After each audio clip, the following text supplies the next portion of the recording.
When it came to prosecuting the Manson family, the Los Angeles DA's office left nothing to chance. I'd already seen that Vincent Bugliosi had no problem getting his witnesses to lie on the stand, and that Deputy DA Buck Compton gathered intelligence on subversives and militants. What I found next was evidence of more pervasive top-down interference by the DA's office, which took extraordinary measures to control and likely in part to fabricate the story of the Manson murders. The first signs of misconduct came during the trial of Bobby Leal.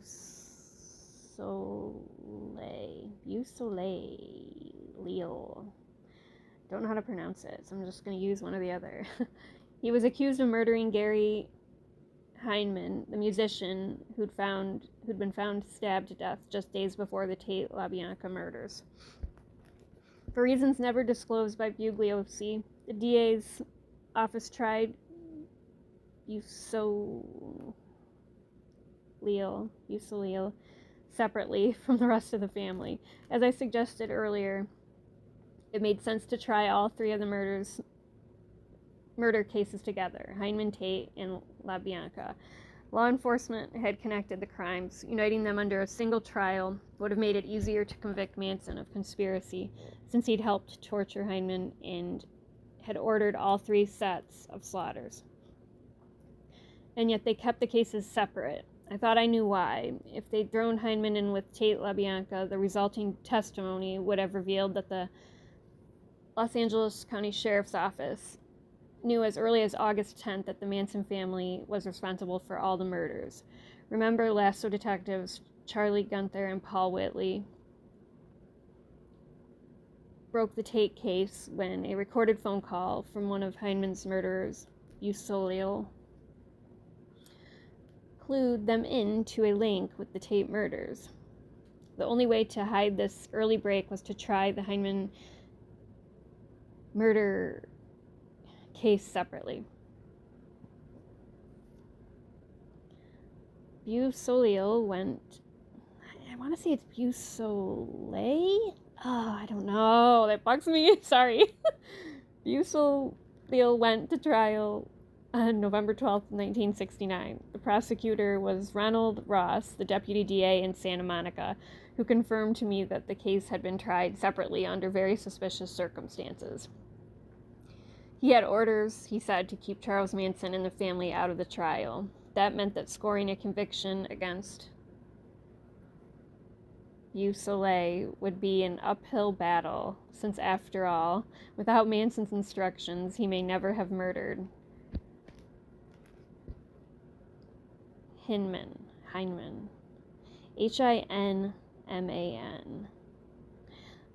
Still, Ross felt he had no choice but to obey.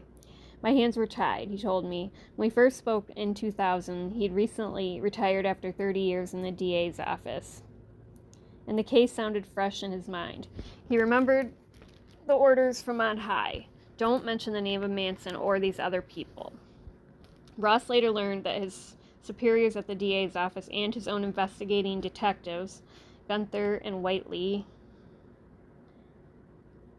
had withheld all evidence related to the Manson family from him to keep their secret.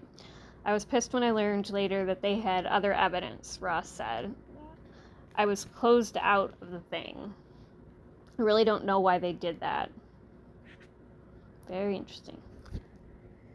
He could still recall the day the case first landed on his desk, in early September 1969. He was just back from a vacation. The horrors of the Tate LaBianca murders, then only a month old, still dominated the news. The killers remained at large, and no one even knew who they were. Ross was struck by reports that they'd left the bloody word pig in conspicuous areas of both the Tate and LaBianca homes. His Hinman murder scene featured such writing, too. He took one look at the case and immediately connected it to the unsolved Tate LaBianca murders. You have to be deaf, dumb, and blind not to, he said. He called in Gunther and Whitley to ask them about it, and they said, oh, no, it's not related. No, we can't find any connection between the two. He still sounded bruised when he added, quote, now I think they were lying through their teeth, unquote. Gunther denied the allegation to me, but I found it believable, given what he told me about his investigation. And if it's true, it shows that by September 1969, he and Whiteley were conspiring to hide what they learned about the Manson family's role in the murders. Since Ross wasn't allowed to link Bussolil to the family, his case was mostly circumstantial and, by his own admission, weak. After just 2 days of testimony, the trial was more or less wrapped up. Bussolil's defense attorney, Leon Salter, there we go, that's an easy one, Salter, I love it, didn't call a single witness. When the defense rested, Ross's superiors feared they might lose the trial. They needed more evidence. At the last minute, they decided to take a gamble. Just before the attorneys delivered their closing arguments, David Fitz, the head deputy DA of Santa Monica and Ross's supervisor, went into a closed meeting with the judge, who emerged 10 minutes later to announce that the trial would be delayed for 5 days to accommodate a new witness for the prosecution. Danny DiCarlo, the Straight Satan's bike gang member who'd moved to the Spahn Ranch that spring of 1969. The judge's action here was unprecedented, or close to it. For one thing, the two lawyers who'd just rested their cases, Ross and Salter, had no say in it. Plus, as a matter of course, trials are almost never reopened after the defense has rested. It risks prejudicing the jury.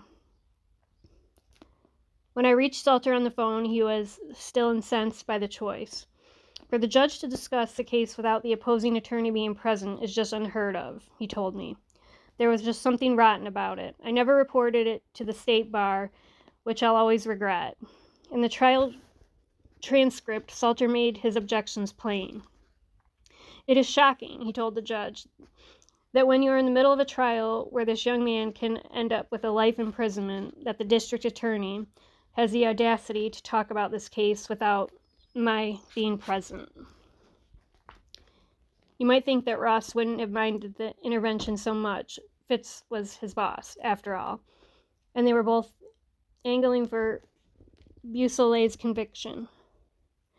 But Ross bristled at having been excluded too. In his 30 years as a DA, he told me, he'd never been left out of a meeting about his own witness lineup. Ross felt he had no choice but to put DiCarlo on the stand. That was the first time in my whole career where I was actually ordered to use a witness, Ross said. The decision came from the highest levels of the DA's office. Fitz was taking orders from someone. My best estimate, Ross said, would be Buck Compton. Ross thought DiCarlo lacked credibility.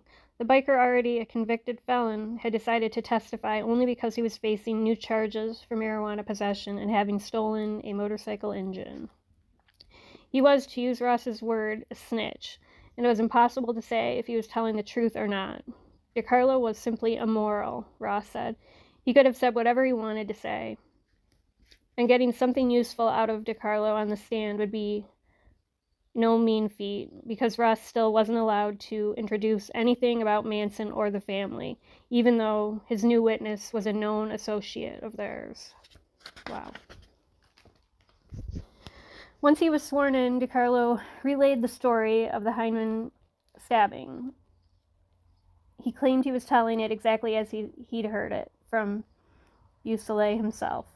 He even included the parts where a man named Charlie, who lived at the Spahn Ranch, cut Hinman's ear off with a long sword and later ordered Bussolil to kill Hinman, telling him, "You know what to do," but he never gave Charlie's full name. Then came Salter's cross-examination. "This person, Charlie, that you referred to in your testimony," he said to DiCarlo, Were you aware of this person Charlie's full name? Charles Manson, DiCarlo said. It was the first time the name had been uttered in the whole trial. On the last day of testimony. That was November 24th. Outside the courtroom, police and district attorneys were finally making headway on the Tate LaBianca crimes. Like Ross, Salter knew enough to suspect a link. The prosecution's sudden addition of DiCarlo only encouraged those suspicions. Salter knew that police had questioned DiCarlo about the Tate murders, and he intended to let the jury know it, too. Manuel Gutierrez, an LAPD officer who'd been the first to hear DiCarlo's story, took the stand to lend the biker some credibility. Salter tried to get the information out of him. Sir, he asked, you were investigating the Tate murder case at that time, were you not? Ross objected. The court sustained. Your Honor, may I be heard on this? Salter said. At the bench, out of earshot from the jury, Salter argued that the jurors should know that DiCarlo was connected to the unsolved Tate murders.